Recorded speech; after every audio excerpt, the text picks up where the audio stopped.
It's Cristo and Lil Evil. Lil Evil, the Evil Ryu. I've heard good things about him. He's looking good so far. Good tight links so far. Good for the perfect range for that focus attack. The execution is there, working on a perfect. Oh, ho, ho. Nice response. He's got his own technology. Yeah. The crowd getting into that one. Lil Evil still representing that axe kick overhead. Yeah, he's like, nah, you're not going to push me off it like that. Yep. Not until you have super or something to make me respect the crouch fierce. You better make me pay for real. I mean, that one, he might have thought that one was mashed out, and he's going to test the waters. Lil Evil looking real solid there. A perfect focus attack that was sort of a double bait. I mean, it's the right range, but it's also like after having locked his opponent down for long enough, you know he's going to want to stick something out. What does Ryu love above all else? Sticking out, crouching forward. Psychological game. Now he's winning the fireball war. What is Ryu looking for here? Cristo has definitely got some sort of idea. There needs to be purpose in the fireball game. You can't just throw fireballs from a disadvantage. Oh, real crispy. Oh, went in for the frame trap. Not good. But a counter hit. Good blocks. Whoa. Surprise, red focus. That a red focus. Red focus back down. You're still going to see those for the next, hopefully not more than the next few weeks, folks. But watch your index finger over that jab button, everybody. Oh, wow. Beautiful low.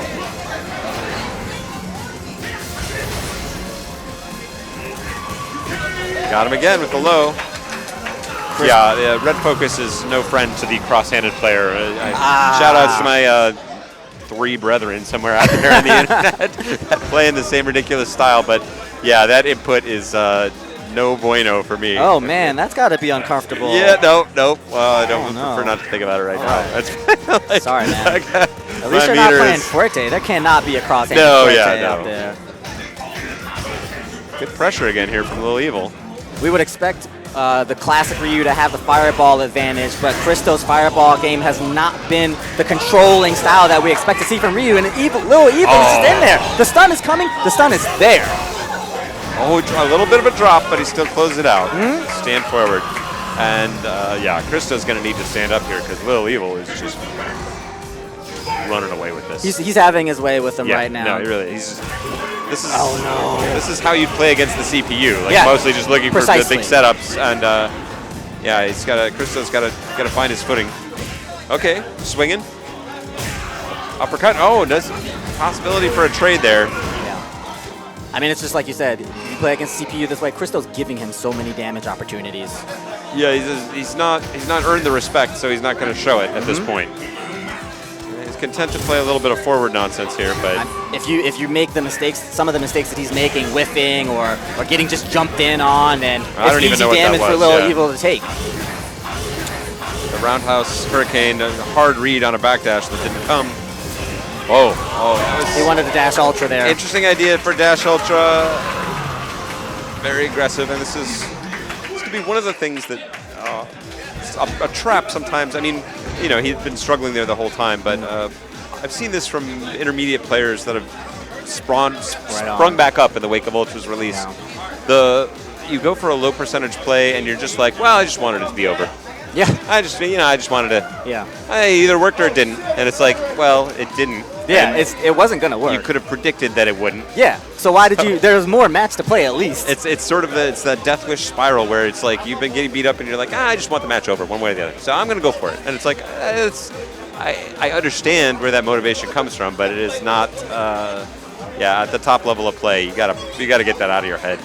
Back in the day from Bucktooth, he mentioned that to him the most interesting stat to take on any Street Fighter player or fighting game player is at what point they just start pressing buttons after getting beaten down upon, because it happens for everybody. Dude, that's it. That's what we just saw. Like it was just like, let's. What about this thing that I pretty much know won't work? Yeah, it's like you mentally surrendered the win.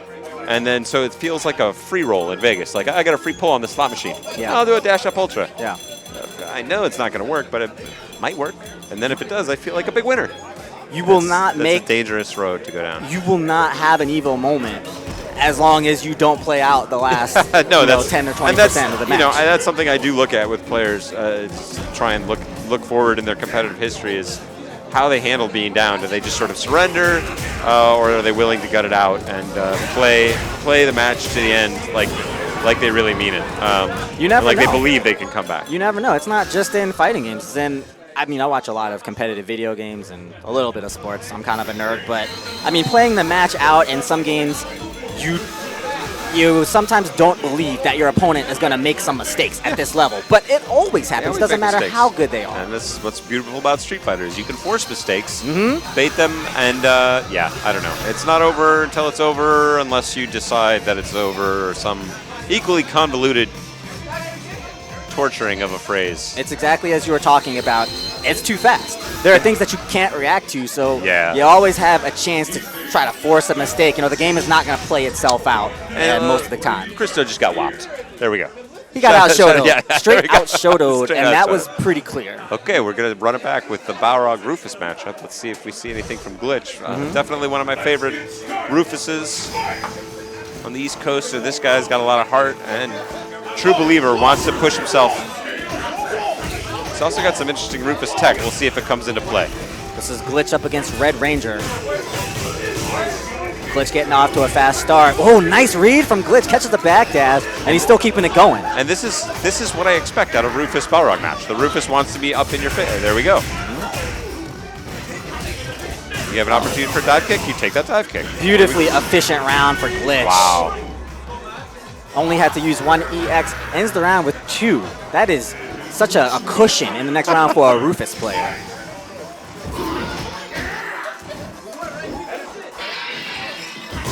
Varying the offense from Rufus. He throws out a couple of Crouch Fierces, and then he goes the preemptive dive kick for you to stop your preemption of the Crouch Fierce. Looking to get in there, finds his way in without too much trouble, not paying too high a price. Wow, gets him on the juggle. And you can tell he just wants out. Balrog just wants freedom. Okay. Went for the mix-up there, actually delayed the focus a bit. And willing to burn it there, showing a little bit of respect for his opponent's punishes. And there we see from this full range, he threatens the focus just to say, don't dash punch. Got him. He's landed, I think, 3 of those in 2 rounds already. And that's, the first 2 were catching back dashes, man. Wake up back dashes. And after that first connected short, that was the end because you could have EX chipped him out. Not necessary in this case. I see a lot of grimacing from the Red Ranger. That's not a good look. You don't want to visibly grimace when your opponent beats you. Like, ooh, that was nasty. Like, no, that's. The Red Ranger does not. Whoa. Red Ranger. Call him the Green Ranger. Yeah. The Red Ranger would never play a green character, I would say. And he's got the Ultra Combo double for maximum shenanigans. I haven't seen this run yet. With, I don't know what kind of Blanka. setups he's got, but we'll see. Okay, no setup off the table here. I believe I've seen Coach Steve Insane. He's got some setups with the Ultra 1 that are ambiguous and unpunishable by some characters. Interesting. So that may be what Red Ranger's scouting on here. All right, I am a fan of Coach Steve's shenanigans and his Blanka in particular, so let's see if... Yeah, okay. The crowd over cheering because they're just happy to see Blanka. All right, it's a good read. And now he's just going to let him out. Glitch with smart stuff. Good there, not letting him back. Okay. Glitch said, no, you will not put me into the blender again. Yeah, and that jump back fierce is a fairly solid answer. He's throwing it out a couple times, though. He's got to watch out for the jump roundhouse out of Glitch. Big crouching fierce. The crowd really feeling it for Red Ranger. They're either fans of Blanka or just down for some shenanigans. Glitch trying to thread that needle and create one good mix-up to seal this through. Red Ranger now needs to decide if he's really happy sitting back. I think he is. Okay, let's see. Oh. I'm sorry, I want to correct myself. I was confusing this Blanka with a Vega. I have no idea why he's picked this up. Whoa, answering back. Oh, and the crowd explodes. Wow. They are going nuts. Wow. I thought he was dead, Seth. I thought he was dead, Seth. You had written him off, and he's like, no. So long as I have meter for silly wake-ups. Maximum shenanigans, man. You called it. There we go. Let's see. I want to see those ultras now. Can't punish that one. Nice execution on the electricities on the mix-up from Redranger. He's got a game plan with Blanka, and he's working it. Oh. Glitch forced to step it up in this round. Okay. Whoa. No. Let it rip. No, no, no. That has no armor after EX, so you can just hit it. And beautiful weight there by Glitch, countering the focus from Blanka and Redranger. Glitch is trying to play a serious, like, look, I'd like to fight like gentlemen, please. This is when it gets to be very problematic with Blanka. Like you said, he's got a lot of shenanigans, but he literally throws his body into his mix-up, so he takes a lot of risk. When he's down by about 20 and 30%, coming in against Rufus, it can be very tough. Coming in against any character. Absolutely correct. Oh, I catch him from the other side. That's so tough for Blanka. Oh, he waits out. Does not go for the... Okay. He just wants him off of him. Jump back, and he read it. He read it this time. Glitch in commanding lead, and this is match point. Gets the meaty slide. Oh, no. Glitch not having it. It's not a hop over, and Glitch knew. Same side this time. Oh, that new stuff. Let's see. Will this go? It's the anti-air. No, it's not. Wow, Glitch with the actually like on the books punish. Nice stuff. Yeah, I thought he was going for the kick ultra there. It looked like when he pounded the ground, I thought he would go for the air, but he just went for the punch ultra. Wake up is, that's pretty much terrible, I think, for Blanka to wake up with the punch ultra. Or is it so terrible that it? No, it's just no. terrible. Okay. Okay. I thought it was one of those things where the Yomi resets back. Question asked and answered. Or is it so terrible? Nope. That's a stinker. Yeah. Straight lose. Well, good stuff to Glitch.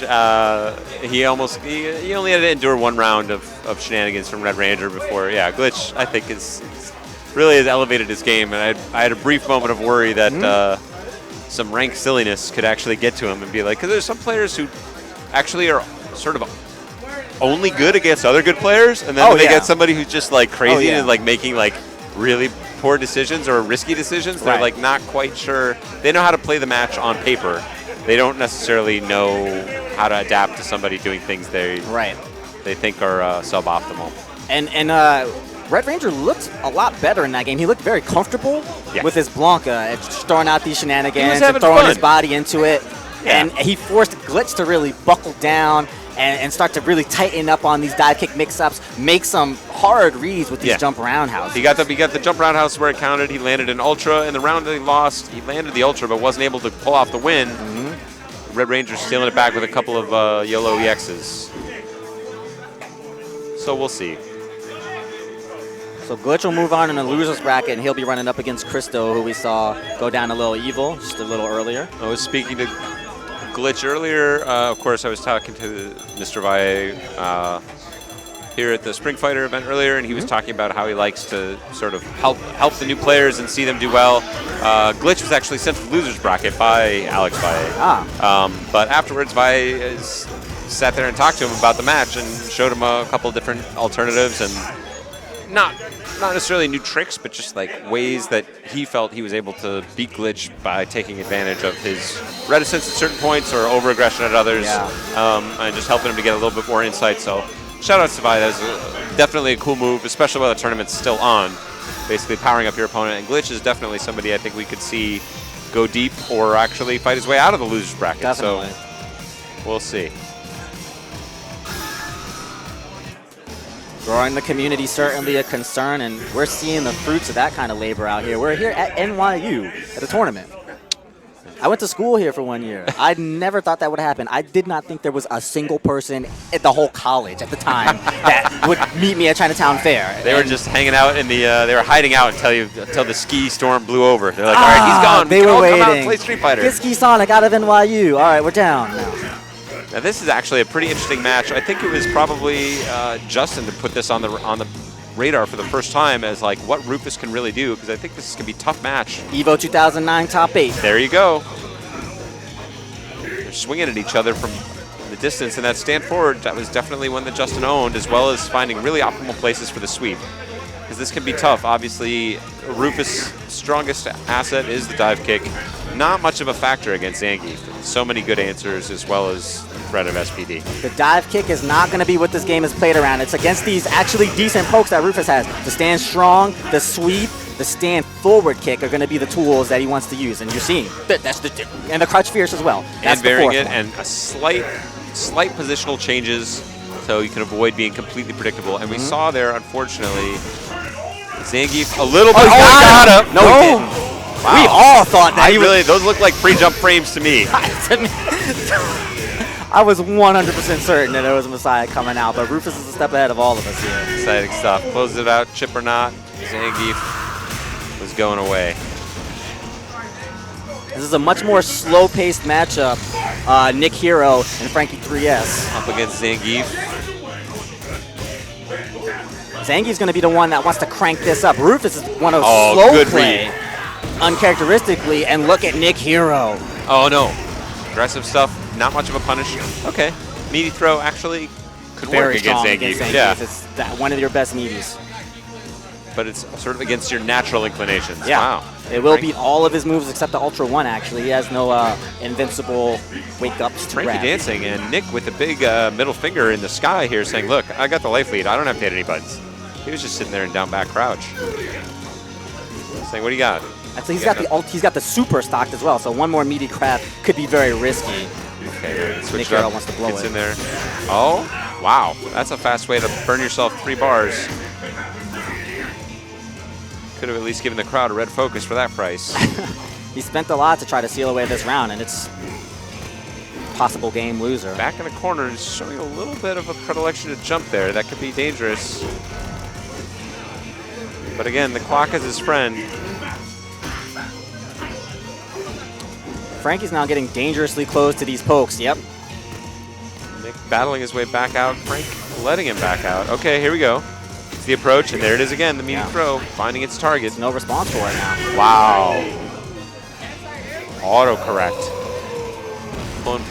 Tried to overplay his hand there with the jump over, and then maybe going for another dive kick, but now at last next level battle circuit, I saw Nick Hero go real deep with Zangief, looking really impressive. And then there was like he would hit a point and like a switch would flip, and it would go from like, is this the greatest Zangief in the world, or definitely not the greatest Zangief? And so I think this guy's got the skills and the ability, and it's just going to be a matter of toning that up to make it sort of tournament ready. Oh wow, perfect bait, no punish. Somehow dance through both of those punish options. Those situations are exactly what you're talking about. You need to be able to scoop up one of those. And choose and know which one's going to work. And maybe you don't have the max punish queued up, but you've got at least something on deck. Yeah. Because there are times where this guy looks like a certified genius, so I want to see more of that coming out of him. Oh, I thought that was a good empty jump setup. Wow, nice. He's got a super available Shows now. him respect. Rufus, no bar to get a bigger punish there. Nice. Really nice there from Frankie 3S. Is this just barely enough? Yeah, no, not even. He'll live, yeah. Not even. Oh, what? No, he's off the ground. What a read from Frankie. One step ahead precisely of that option. Asked and answered. Will he mash super? I will overhead just to be sure. Are you ready?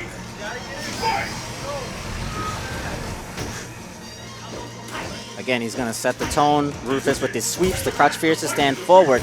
But Nick Hero found his way through the offense, or through the defense, I should say. And again, now he's got to look out. He's got opened up by the dive kick, actually, last round. And that is, the dive kick doesn't go away, of course. Like, it's still there. Okay, doesn't burn the meter. Pick up the EX. Not a lot of damage, but good pokes. And now the only thing I don't like here,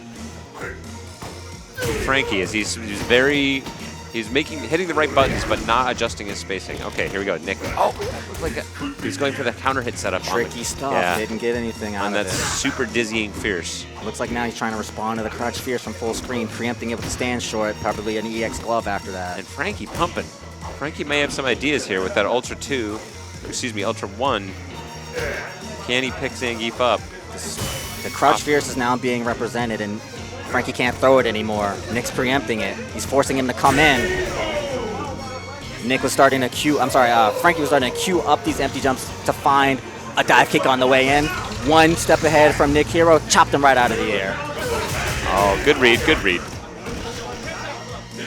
He had the meter to burn. Oh, wow. The delay on the FADC caught him. Focus, very dangerous. Even if you find that crouching fierce from Rufus, it's still very difficult to punish with a focus from Zangief. Okay, might have had an opportunity. And he's going to turn it into something more. Good Baits read. that out. Oh, it doesn't even let him focus cancel it. Oh, he's racking up the stun. Little B. Oh, easy knockdown.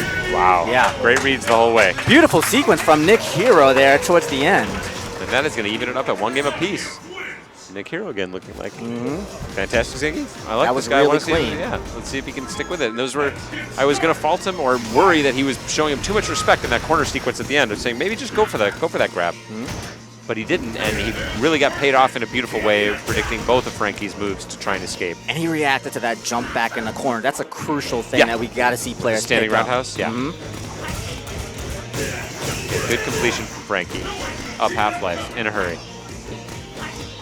Looks like he's Nick Hero's missing out on a couple of these lariat opportunities. Yeah, Larry doesn't seem like something he's been...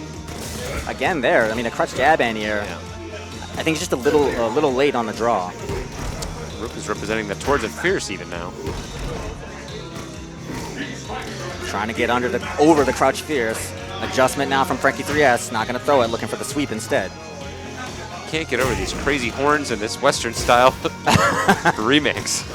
I'm feeling this right now. Okay, is that a setup? No, it's just holding his ground.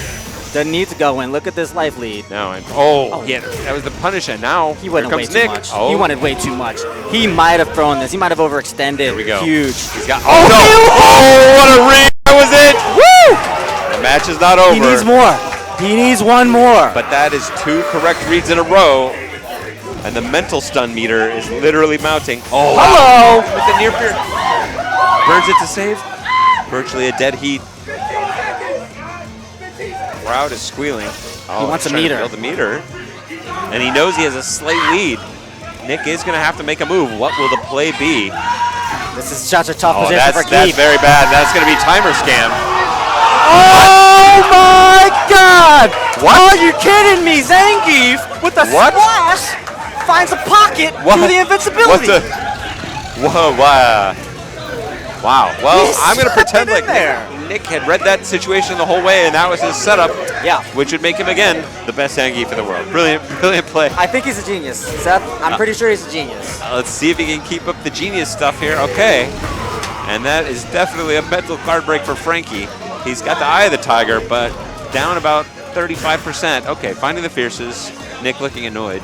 He's like, please, you're not going to win like that. Okay, maybe you will. That's 4. Zangief has to respect this crouch fierce. It's just one of those moves. We finally see Nick coming back with the lariat. Looking for it. Okay, finds the low sweep. Gets the mix up. Nice read. Good read again. 2 reads in a row. And again, that's the second time we've seen him miss that punish. Yeah. But the right read. Yeah.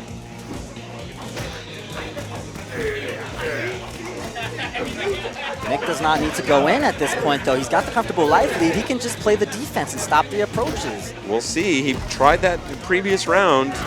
Didn't end up paying out. Oh, wow. Does not pick up the combo. He's just got to guard the dive kick range at this point. Crunch Fierce is no longer a threat. He needs too many Crunch Fierces to really take this into his face. Jiggling. And, of course, Ski talking to me. Okay, here we go. Now backing off again. Switching out. Oh, wow. He just eats the Fierce. Might have been pumping for that Ultra, hoping to find it. No, and Nick taking it out of there. I was saying, for those of you at home, Nick is speaking, or excuse me, Ski is speaking to me in his conspiratorial Ski voice out of the side of his mouth, because we are quite close to these players, so we don't literally, they're right there. Don't want them picking up on any suggestions, good or bad, that we might have. So I don't want to catch a beating if I give some bad advice or make a bad suggestion. Yeah. Similarly, you know, you catch beating either